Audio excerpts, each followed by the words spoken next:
Hello friends, glossy garden YouTube চ্যানেলে আপনাকে আরও একবার স্বাগত জানাই। বন্ধুরা, আজকের ভিডিওর টাইটেল আর থাম্বনেল দেখে বুঝে গেছেন আজকে আমরা শীতকালীন একটি খুব সুন্দর ফুল বিগুনিয়া বা বেগুনিয়া গাছ, এই গাছটি শীতকালে হলেও এই গাছটাকে আমরা গরমকাল পর্যন্ত অনায়াসে বাঁচিয়ে রাখতে পারবো। তার জন্য বেশ কিছু গুরুত্বপূর্ণ টিপস অবশ্যই আমাদেরকে অবলম্বন করতে হবে। প্রথমেই বলি, এই গাছ যেহেতু একটি শীতকালীন গাছ, তাই এই গাছ এখন সকলের কাছে নেই।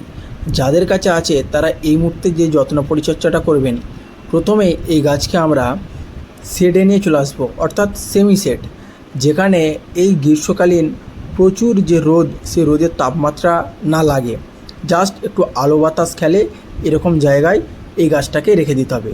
পারলে আপনি আপনার ব্যালকানিতে কিংবা যে কোনো সেমি শেড এরিয়াও রেখে দিতে পারেন, কারণ শীতকালীন গাছ এই চড়া রোদে রাখলেই কিন্তু মারা যাবে।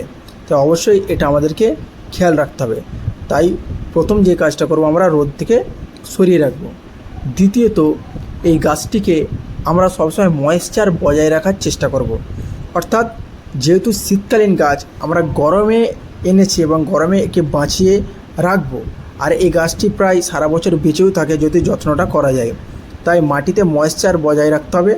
আমরা দুবেলা অবশ্যই জল এই গাছে দেবো, তবে অতিরিক্ত জল না জমে যায় সেদিকটা লক্ষ্য রাখতে হবে। কারণ এই গাছের একটা রোগ হচ্ছে গোড়া পচা বা ফাঙ্গাসের আক্রমণ হয়ে যায় পচে গেলে।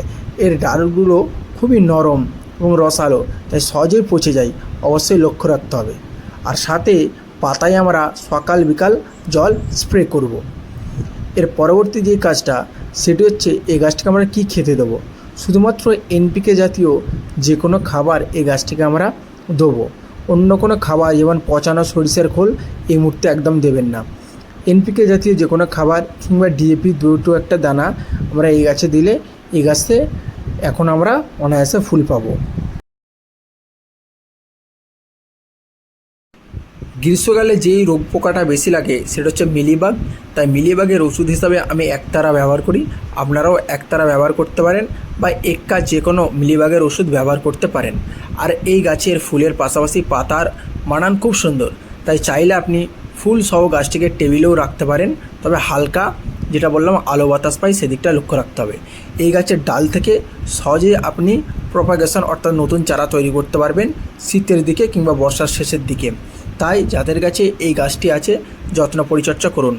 অনেকটা প্লাস্টিক ফুলের মতো দেখতে এই আর্টিফিশিয়াল এই গাছ বিগুনিয়া বা বেগুনিয়া আপনার বাগানের সৌন্দর্য বাড়িয়ে দেবে, বিশেষ করে ব্যালকনি বাগানের।